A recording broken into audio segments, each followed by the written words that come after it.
Hero আলমের সাথে একটা সখ্যতাপূর্ণ আচরণ তার সাথে আছে এবং মনে হয় যে অশিক্ষিত হিরো আলম আর শিক্ষিত হিরো আলমও মনে করতেছে আমি একটা মনে হয় শিক্ষিত বন্ধু পেলাম। আসলে এমন একটা পরিবেশ চলতেছে, আসলে যারা হলো আজকে নীতি কথা বলে এরা হলো 47-এ পাকিস্তান চায় নাই, 71-এ বাংলাদেশ চায় নাই।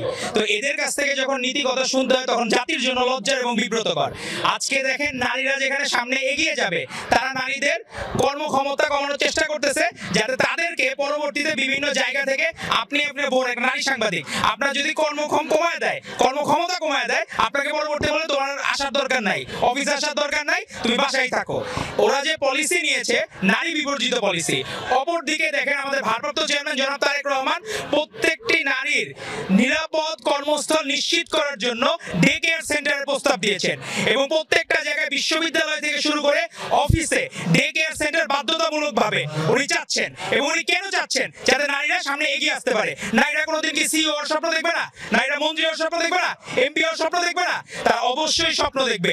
সেই স্বপ্নের সারথি হচ্ছেন আমাদের ভারপ্রাপ্ত চেয়ারম্যান জনাব তারেক রহমান। উনি সেই স্বপ্ন দেখাতে চান। আরেকটি বিষয় না বললেই না, আমাদের রাজনীতিতে নতুন নতুন শিক্ষিত হিরো আলমের আবির্ভাব হচ্ছে হুট করে। তারা নাসিরউদ্দিন পাটোয়ারি সেদিন বললেন যে গণভোট নিয়ে একটা মন্তব্য করলেন যে বিএনপির জন্য হ্যাঁ ভোটের না ভোটের মাধ্যমে। আমার মনে হয় কি হিরো আলমের সাথে একটা সখ্যতাপূর্ণ আচরণ তার সাথে আছে এবং মনে হয় যে অশিক্ষিত হিরো আলম আর শিক্ষিত হিরো আলমও মনে করতেছে আমি একটা মনে হয় শিক্ষিত বন্ধু পেলাম। তো এই জন্য মনে হয় নাসিরউদ্দিন পাটোয়ারির আচার আচরণ দেখলে মনে হয় সে নিজে মমতাজ আগে নর্তকী ছিল, পার্লামেন্টে গেছে, পরবর্তীতে হিরো আলম ছিল, পরিমণিরা ছিল, সেই শূন্যস্থান পূরণ করার দায়িত্ব নিয়েছেন এই নাসিরউদ্দিন পাটোয়ারিরা। তো আমরা তাদের বক্তব্যকে ঘৃণা ভরে প্রত্যাখ্যান করি, কারণ বাংলাদেশে যতবার সুষ্ঠু নির্বাচন হয়েছে ততবারই বিএনপি রাষ্ট্র ক্ষমতা অধিষ্ঠিত হয়েছে।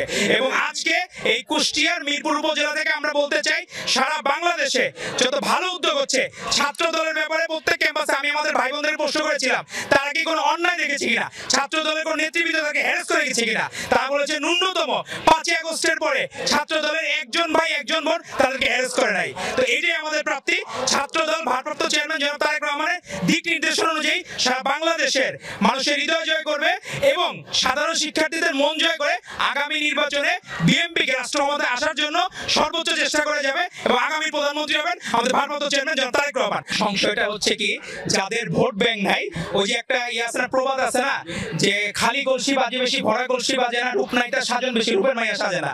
তো এখন যাদের ভোট ব্যাংক নাই তারাই চাচ্ছে নির্বাচনকে দীর্ঘায়িত করার জন্য এবং তারা চাচ্ছে মনে হচ্ছে যে একটু বেশি সময় পাইলে তাদের ভোট ব্যাংক বাড়বে, কিন্তু তাদের ভোট ব্যাংক কোনোদিন 6 থেকে 7% বেশি বাড়ে নাই। আর যারা স্বপ্ন দেখতেছে আমার